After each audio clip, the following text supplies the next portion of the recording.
Roll call, please. Yeah.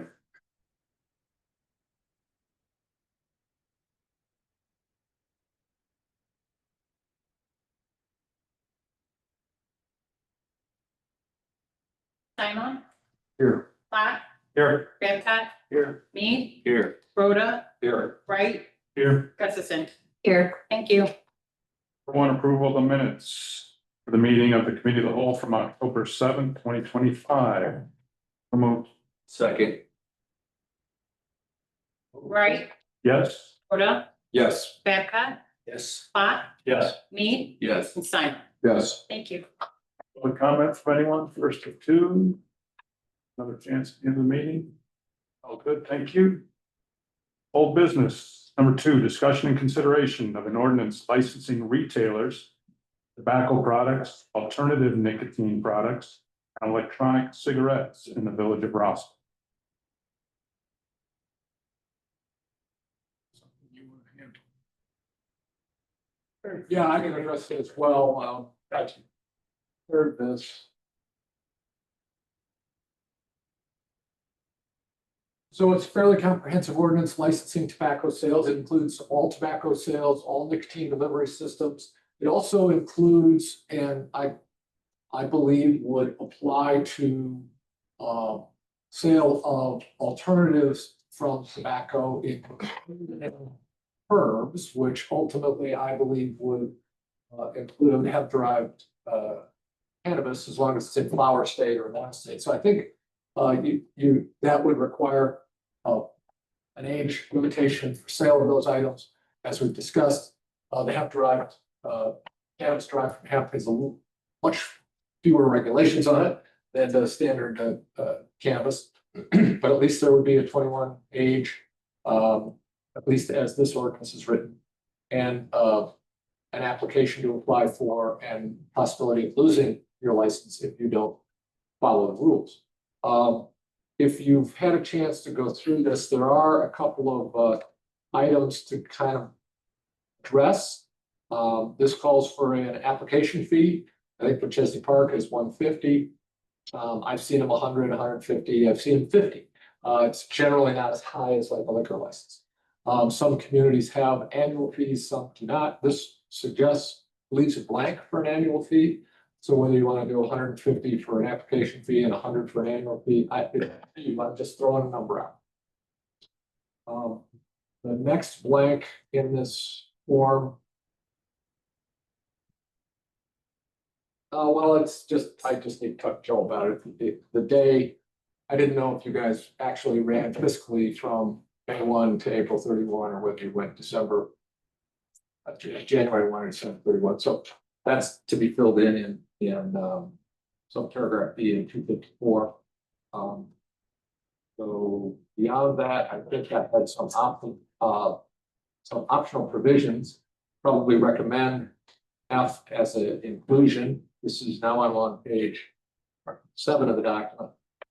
And I think probably G option 2 we talked about, Joe, didn't we? Vending machines, yeah. But it's your call. This has to do with vending machines.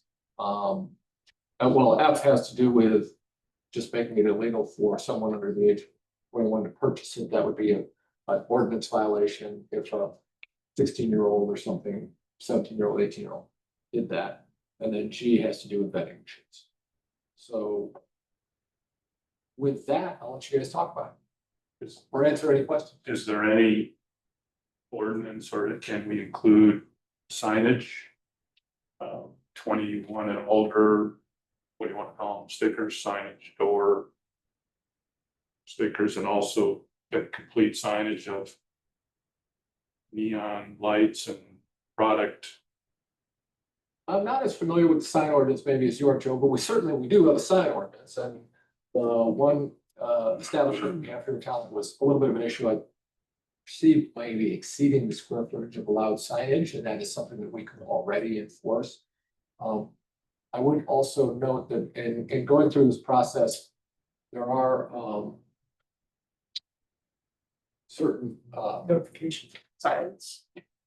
Well, but I was going to go down the path of the health department, and you can explain because you had discussions on that. There's also a tax obligation that when this tobacco store was talked to, didn't appear that they might be, you have to pay a certain, your wholesaler has to, or your distributor of the product has to charge a tax that's then paid to the state. And it seemed pretty informal, the way this place was obtaining its product.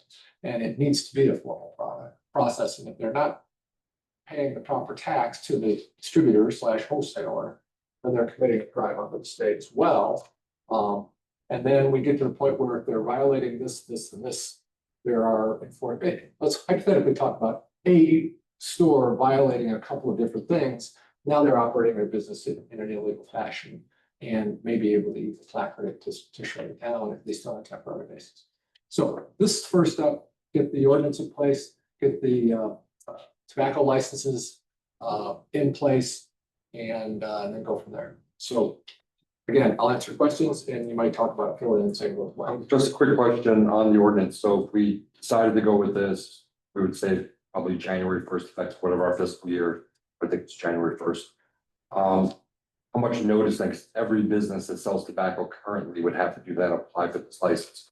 Yeah. No one would be grandfathered in. right. I think we're talking to Bill about this too. I don't think we would aim for January 1st. I think we would probably match it up with our other licenses. We sort of have our split right now, so all of our liquor licenses are January 1st. The other licenses we have, the registration, the gaming machines, or the various other licenses that the village has are June 1st. So we probably would match this up with that, just to allow her the ability to Right. not be doing all of the liquor licenses at the same time. She's doing all of these, because these also would take some time and effort on that too. So I think June 1st we probably would be. I was just curious on how much notice existing businesses would get when we're throwing at them. Hey, here's a new rule. Yeah. Yeah, we would send out notices as soon as we. That's the Decide reason for why you June. don't want to make the annual fee super high or the application fee super high, because it's just been. Gas stations or whatever have been selling cigarettes to people for years and years, and you just don't want to all of a sudden slam a huge application fee and an annual fee on them. It's just something so that they have rules that they have to abide by. It could even be $100 application fee or $50 annual fee, but there's a little bit of leverage in not wanting to lose your license. Operate properly. Yeah, okay, so could you break that down a little further, say like, if your sales are 50% or more, you have an annual fee? That's your specific business, if all you sell is tobacco products, versus say a gas station wouldn't have. It's probably 1% of their sales. I think you could graduate Joe, didn't you see? I think that's 0, but I think. But there are some communities Yeah. that graduate it, like if it's a Yeah. smoke shop, it's one fee, but if it's Separating if it it's to, Walmart, Sort of like then you do. it's 1/2 of 1%, it's For our boutiques. 1/10 of 1%. It's a lower fee. What So would you recommend, trustee Plum? I- Valerie? well, I guess if, Administrative costs. if your business, that's your primary business, I would get a higher fee, I don't know exact dollar amount. Okay, so you're looking at, hundreds of dollars, thousands of dollars. Probably 100, I don't know that, I mean, that's what I'm trying I to get. don't know how much these businesses make either, so it's not like gambling, I wouldn't think they're probably not making hand of this money, but. Maybe $500 application fee with a $250 annual fee. for the smoke top. Yeah, shop, just specifically for that's your business, is how you sell it. But it's kind of where it's a pack of cigarettes or Right. a cigar. Right, I would break that down to maybe $100 application fee and then you charge them annually to make it fair, very minimal, like $20. Yeah. Like. It's a weird roughly talking. We could put together the schedule, and especially if we're gonna wait till June, which kind of makes sense, now that you. However, I would hope that people would be forewarned of it. Yeah. Oh, no, I think As soon as we approve it, I think it's fair. there needs to be an informational. Kind of campaign, to let everybody know it's coming. And administratively, you guys can propose, here's a schedule of 3 levels or 4 levels. and bring it back to the committee of the whole. So there is a state, and there's a state registry, state registration for tobacco retailers. We're getting that from the health department. They're requesting it. We met with them yesterday to talk about this a little bit. And Dr. Martel, and I guess it is a little difficult to actually get that list. It's sort of all over the place in the health departments or the state's registry, the sort of Department of Regulation, I guess, but. So they're going to provide that list to us as soon as they get it from the state. They'll send it to us. We'll have that list of here's all of the tobacco retailers in the village. We'll know that information. We'll be able to send out that information and this information to those people. And then we've also met with them. They're also doing some more inspections on various shops in the area to try to determine that. And I believe they've found some locations where maybe there's things that aren't quite correct. So. Yep, so they're working with that though, but we're working with the health department directly as well. They've got their sort of enforcement powers for the health department staff codes. Would this be a good time also? If you're applying for this to gather owners? Oh, yes. Emails? Yeah, that would be part of Application would be, That's pretty much what that application would be. I mean, Yeah. it would be sort of that cover page that you see on your liquor licenses. It would probably be just that first page, but tobacco. That's what we'd if be you talking look at the about. page under application, you can see name, date of birth, We could have just a good time. individual citizenship, like, I mean, there's 20 things here they'd have to fill out. And I might suggest, Joe, we talk about where I have blanks for numbers, we substitute in there as provided in this. fee Yeah, the schedule. The fee schedule attached as under section G, which is or H, and then create a fee schedule. Volume of sales is under 10%, then it's this, volume of sales is 50%, it's this, volume is whatever. Can we as a village explicitly, or not allow for wording THC, have marijuana leaves in a window? I mean, if you look at the marijuana dispensaries, they're pretty clinical. They don't have that sort of enticement of people to come in there for that. Can we do that explicitly, ban those signs? There's a state statute that already prohibits the use of a cannabis leaf. In the way THC or weed or I'd have to look farther at that. I would think our sign ordinance, as long as it's not contrary to the state statute, could be beefed up a little bit to cover those things. But Sorry, go ahead. no, go ahead.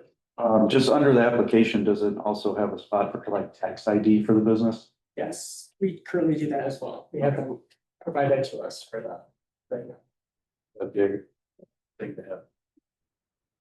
would it make sense to, if we're gonna have different fees depending on, like we do with the liquor, like have a full tobacco license that, break down the licenses that way? That's what we're talking about, yeah. Yeah, They have one if But it's just- over 51 or over whatever percentage of sale versus under. Yeah, I don't think you need too many tiers. I think just. I think it's just gonna be two. You could have boutique tobacco versus retail tobacco, maybe three. There had been some conversation with our liquor sales. The establishments are required, their workers are required to register. So we get their names and addresses and they pay a fee and they require some training, vast training. Is there a desire to have some kind of requirement within this ordinance that the owner or the manager of the establishment has to register who the employees are? And that he's certified that they've been trained to recognize individuals under the age of 21, so therefore sales will not happen.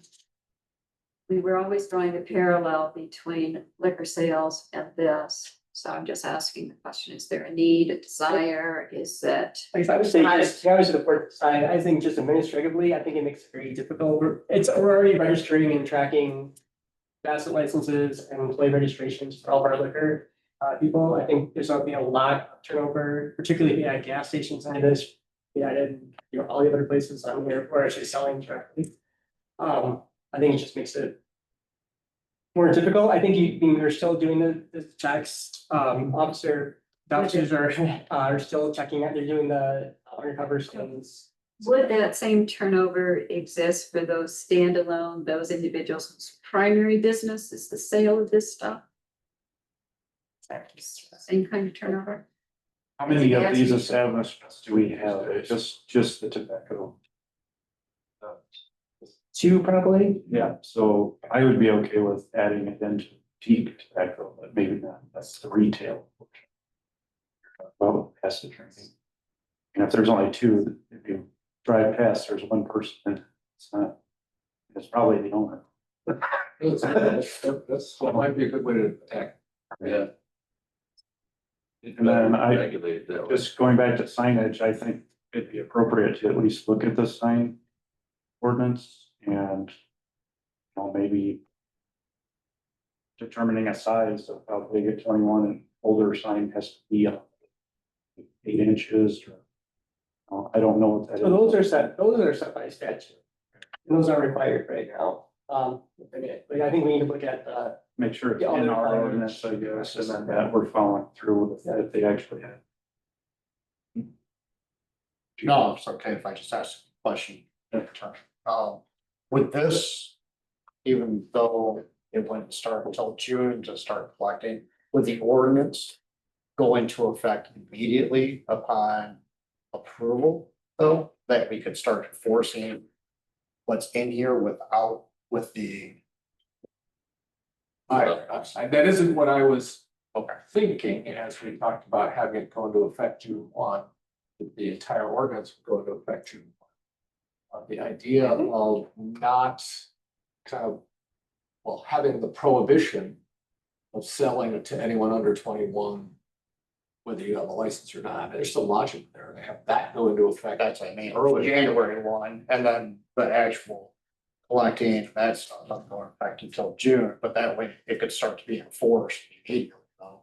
And we wouldn't have to wait till, 8 months from now to actually start enforcing. And some of that stuff's already in the code too. I mean, we already say you can't buy or sell 221. I mean, why that stuff's already in there? It's just either. But this deals more with what we're trying to help. Remind the definition of smoking herbs. Yeah. I know we refer to those in our current code. Whatever helps our police. Yeah. Correct down on statutes. So, Well, I'll talk to Joe about that. Maybe we can kind of segment it into two. Past the prohibitions, whether you're licensed, whether you've applied for a license or not, you still can't under the law sell to anyone under the age of 21. And more articulately describe the scope, which would include the herbs, which is very broad, and the definition of herb says including but not limited to, and then there's a long list of dozen things. The word hemp's not in there, but it's including but not limited to, and it is a flower that is smoked, so. I mean, it would seem to me to be. And I haven't found anything to the contrary. And it's already, and that is already, so yeah, we can look at what we need to add in.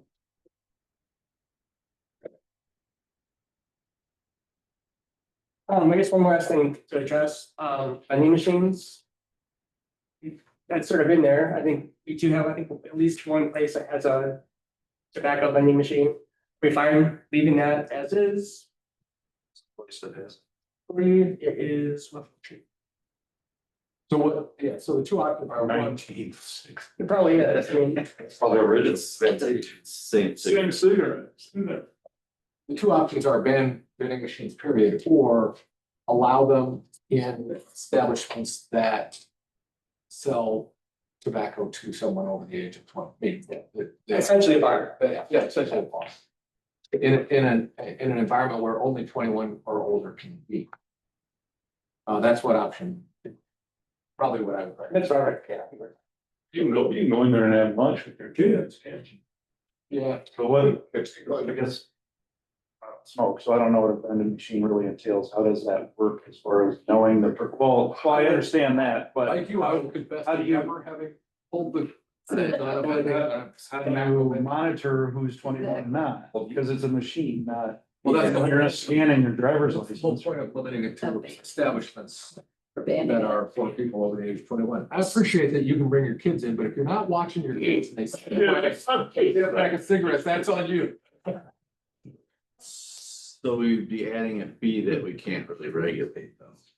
Yeah, so there's talking about too, are we okay with keeping that? This is all just part of the new broad scope. Allow it, liquor establishment. First. I'm okay with it. I'm not trying to. Hurt your business. It's promoting. Well, most bars stop with vending machines anyway, it's too much of a hassle keeping track Right. of who was using the machines. It's an antique piece. It's pretty rare that you see a. City doesn't work, it's just once every years. They ain't vending machine anymore. Good. Okay, so I don't think there's anything action required. We've got some direction. We'll take something back, Joe, right? Okay. Thanks. You. Excuse me a second, you'll bring the final thing to the committee or We'll to bring the back, I think, since we're probably out till June, I think we bring a revised revised to the committee of the whole. committee of the whole. Do you want us to agree on dollar amounts right now? So you, Yeah, that would help. I I don't mean, know. so you're not bringing it back right now? So is, I guess is everybody okay with the 2 tiers? Yeah, I like. Okay, and then for the, call it tobacco boutique, $500 application fee with a $250 annual fee, or what are other people's thoughts? That's just what I started with. Can we get comparators? Do we have any Because comparators? someone else says 150. It just park charges $150 for the application. Is it 2-tiered or is it just for Yeah. smoke shops? But I will say this ordinance has been in place for a long, long time and Yeah. Okay. It's just a way to register the people who sell tobacco. Can we, Those who have, excuse me one second, just a general question, for those who might know, because they pass these establishments, what does a pack of cigarettes go for these days? $10? $10. Thanks. I mean, we can look It's all at taxes. Rockford does, I mean, there's places, tobacco, Rudy's. Rockford's high, Rockford's particularly high. So the volume of sales? Just wondering if there's a correlation between these. About 250 and 50. I'd just like to see if there's any other municipalities in the state of Illinois that have 2-tiered system and what they charge for the smoke shops for their licensing fee and what they charge for their annual fee. There's a. I guess we got a sample set of a couple would be helpful to see what we're in line around a lot. It's a Google search. A municipal search, we can see what's out there. Rather than us just arbitrarily, we help to see if there's precedent set. It's just. Versus what they're doing. Okay. All right, new business. Number 3, discussion and recommendation approving a text amendment regarding the proposed addition, 2 new zoning districts, chapter 155. Zoning regulations of the village code of ordinances. Proposed amendments would create the following new zoning districts: MS-C Main Street, -Core, and MS-E Main Street Edge. CBA approved this voting 4-0 on October 8th.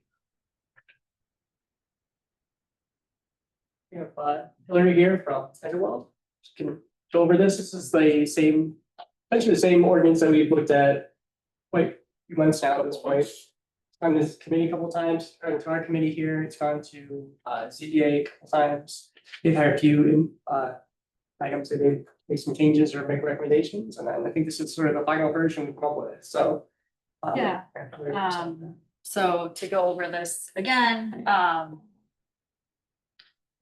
the 2 districts are a part of the Roscoe Blueprint Plan. It was part of the suggested changes for what is to come, to get the proposed development that we're looking for on Main Street. And So this would create a downtown strip along Main, and then there would be an edge along the outside. And these are just design guidelines and suggested uses, to create the pedestrian friendly and, walkable downtown that, Roscoe is looking to create. And so I guess if you guys have any other questions or want to go over anything, you know, I could answer that.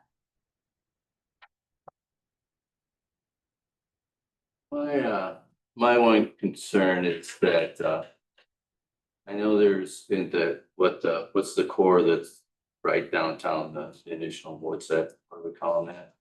Street core. Main Street. Is it required, were we gonna put a requirement for 2 stories? Is that what it was? Yes, for new development, there is a provision in here, stating that new development, would need a second story. I guess that's my concern is I understand why we wanna do that, but I'd be afraid that if somebody came along that really wanted to develop something and it kept them from doing it, you know, I guess there's still a chance that we could do a variance, right? Correct, those same processes are in place. I guess I would ask you guys to like kind of think about what kind of developments or like what kind of uses that you want to see downtown. You know, when you're thinking about that, like I get what you're saying, you don't want to limit people, but just, I guess, take that into consideration, you know. Yeah, I just don't wanna scare anybody away just with that. I mean, that's what we would prefer, but yeah, it's just my thought. I think you leave it like it is and just, if they wanna do it, they come to us and ask for a variance. Just like they do with the zoning. But I think that's what the whole point of this, to make it simpler for us to develop Main Street area. And do some focus. The only thing I would point out is that the school is in Main Street Edge District, according to the diagram.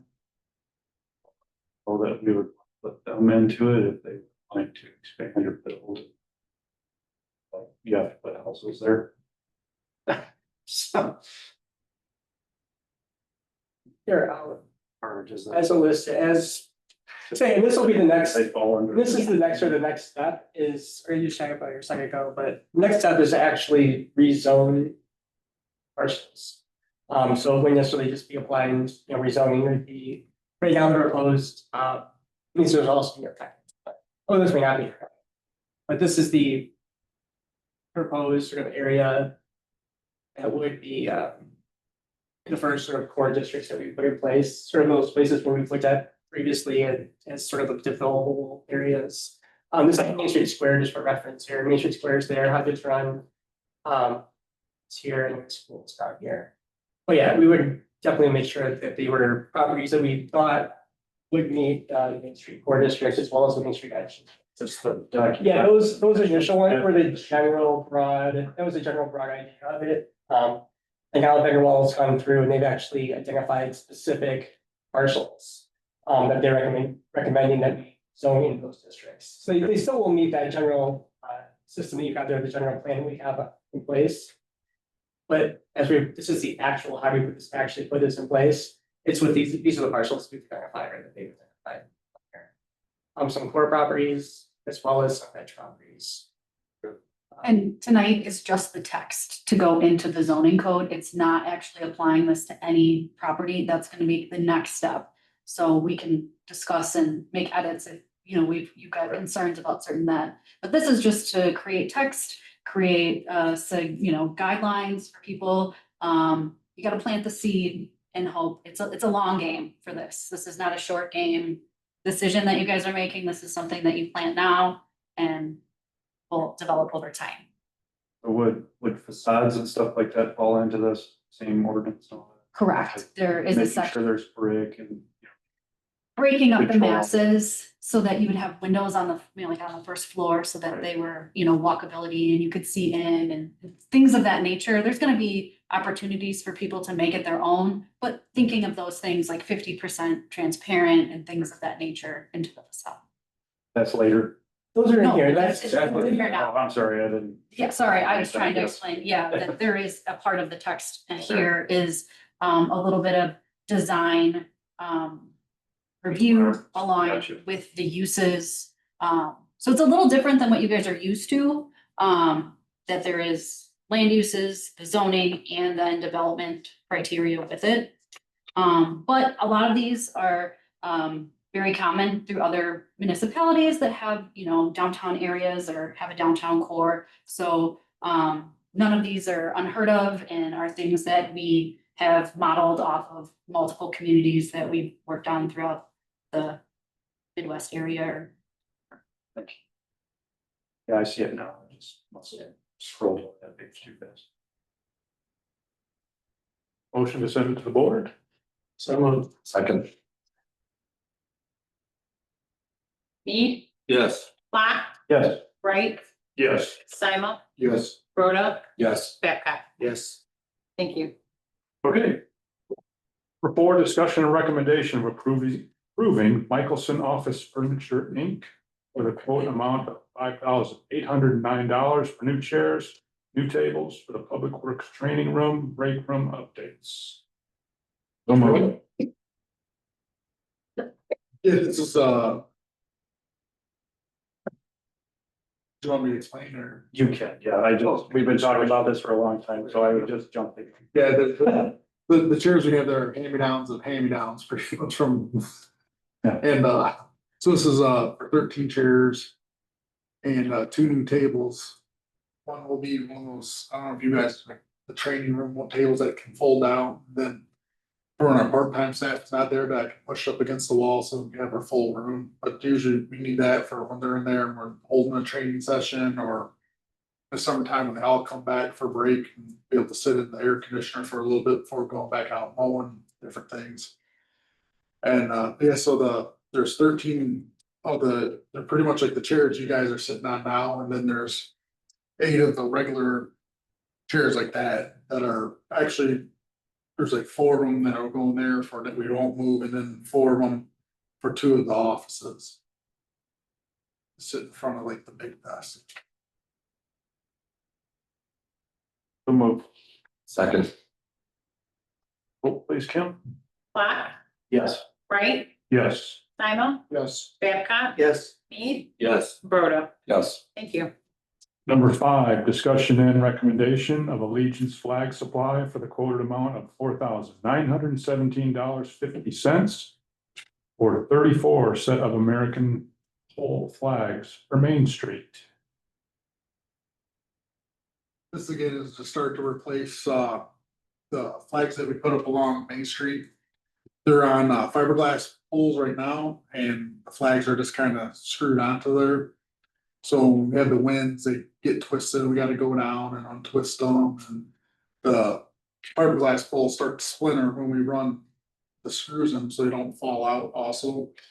So these new ones are actually a wooden pole that have some type of clips on there so they can spin around and then they don't get tangled up. They're not supposed to warp, and they're heavy duty and everything like that. And next year I'll probably put in same thing to get the other half. So this is half. Yes. Motion to send it to the board. So moved. second, Vote please, Kim. Rhoda, yes, Lot, Yes. Simon, Yes. Mead, Yes. Babcock. Yes. Wright. Yes. Thank you. Thanks, Troy. Discussion and recommendation of approving Johnson Controls for the quoted amount of $6,312.89 for the repair or replacement of the backflow devices at the Public Works Building. You can explain that. These are the backflow preventers, which obviously in their name, it keeps the water from backflowing into the Roscoe public water. 2 of them are leaking. This, for the $6,312, that's the maximum it could be. They're gonna take them apart, because a lot of times it's just like a washer or some like a piece of stone or whatever gets stuck in there, so and it could be a cheap, easy $300 fix. But they said it could also be, if you had to replace both of them, $6,312. Those valves are expensive. Any other discussion? If we don't do it, we get fined, so you have to do it. Water's not fine, yeah. Motion to send it to the board. So moved. Second. Vote. Black, Yes. Simon, Yes. Babcock, Yes. Wright, Yes. Rhoda, Yes. Mead. Yes. Thank you. It's number 7, discussion and recommendation of conference and travel expenses for attendance at the 2025 Illinois Main Street Conference in Dixon, Illinois on Wednesday, November 12th through the 14th. Essentially, I would like to go. If someone wants to drive, I'll drive my car and I'm staying overnight. It's Dixon. We can get there in 45 minutes, come back. The last one I did attend, there really wasn't much going on at night anyway. After the dinner. That. But since it's so close, I want to take advantage. You know the costs. 160 per day, we are not members of Main Street, so it's 160 per day. Plus the Per person, plus travel expenses. It's 3 days, 3 day event. Technically, 2, I would probably go to, so 160 plus 160. per day too. We're not, or it's 80 if we're members. I called them and verified we're not members. Eric It's, then gave me a sales pitch to join, but it's gonna be a member. I did not ask how much the membership was. He told me it was 80 a day to be as a non-Main Street. I have sat through the application process. It's a little bit expensive, to be honest with you. What do you get for being? Did he? You did half price. That's it. That We'll was just get to say you're a member and get half price. yeah, there's some tutoring. There's some stuff that is, you're saying, and, but it, I think when I'm reading, it's 161.90 yeah, for the event. That's all 3 days. Not per day out. is it? And then it's 11.90 fee because you're ordering it online, so everybody's charging the credit card process. So that saves a little money. I mean, I was, The to be honest, mileage. if Main Street, once that is developed, turned into, Main Street, that we might want to consider that some year. We, well, we call ourselves designated by, Illinois Main Street. what's the program going to be like? I need to check that. I looked it over. It's, Dixon's a little bit different than Pontiac, because it's in separate locations. They don't have a, I guess, like a main venue conference center. Correct. So I was trying to look at the different ones around town to see which would be a little more interesting. I don't have the specifics on this, on which conference I might be attending. I'd like to approve Mike to go. Anyone else? Anyone else wants to call drive? I'll be out of town, sorry. It's a Wednesday, Thursday thing, so it's during the week. So, just put a not to exceed amount, you said it was 161, the conference, and then, Not to exceed $175. well, to cover travel expenses too, so which is not to exceed 300. Is a guess, or mileage to and from. It's an hour. I'm not worried. Yeah, not to exceed $300. So the motion is not complete. Second. Who's the first? I was. For one individual. Mead, Yeah. Babcock, Yes. Wright, Yes. Rhoda, Yes. Simon, Yes. Black. Yes. Thank you. Second public comment? Thank you. I'd like to add one note to the end of our meeting. Justin. Here. Harding, thank you, sir. Thank you. folks want to say a word, that's fine. Appreciate your service to the village. I also asked Tom Green to come up with a synopsis of how the appointment goes to Justin's position. Sure. I think it's section 3.1-10-50 in the municipal code. Mayor makes the appointment, mayor brings forth the name of who will fill the spot. It is then with the advice and consent of the village board of trustees. So name is brought forward, the mayor has 60 days within which to bring forth the name under the statute. And the board has 30 days to either approve or not approve that name. If the, I would assume it would go fairly quickly. Once the name is brought forward, it would be brought to a meeting and the board would vote on it.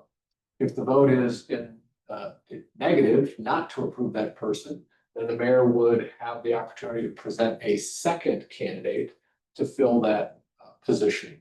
Again, the board would vote on it.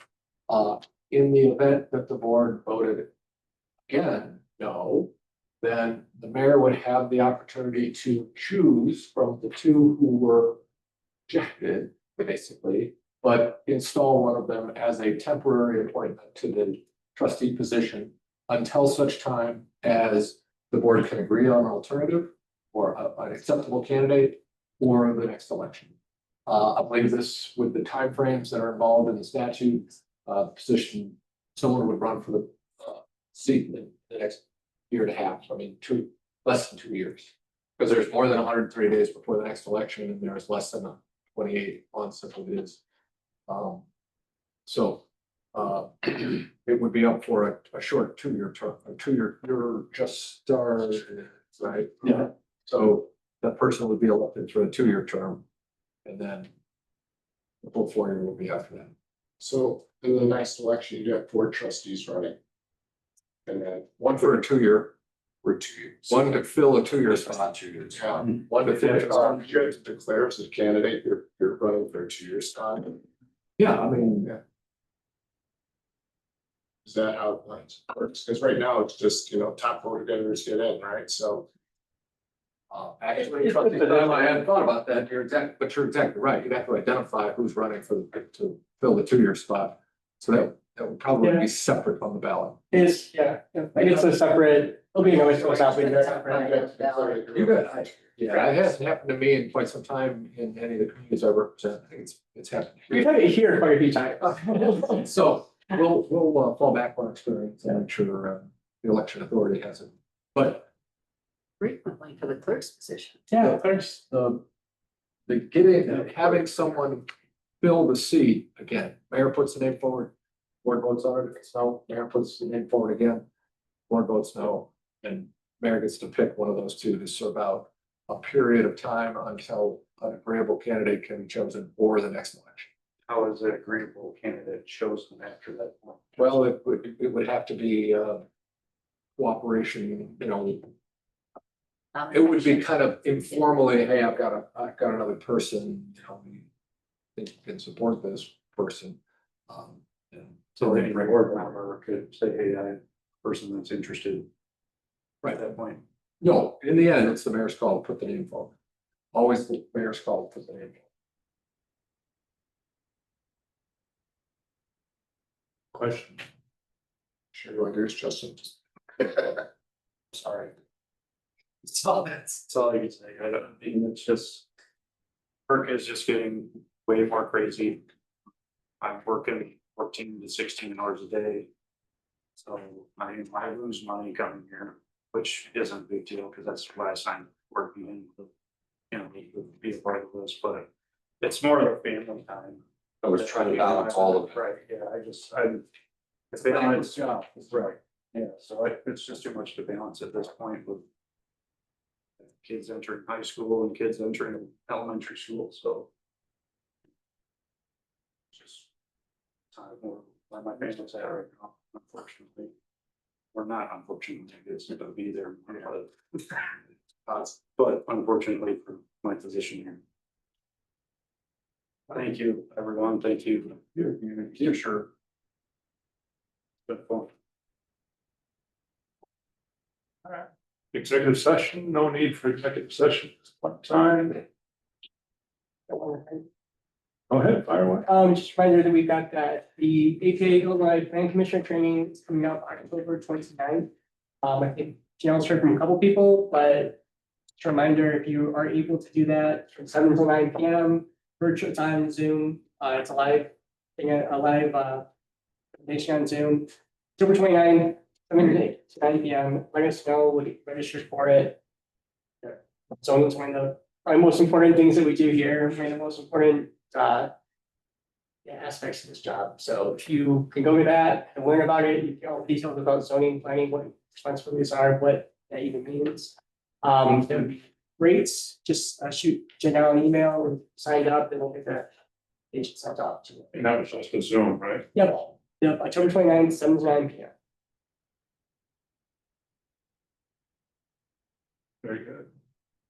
All in favor of adjournment? Technically, the motion. Motion Second. to adjourn. All those in favor? Now you can do it all those in favor. All of you in favor? Aye. Thank you, guys.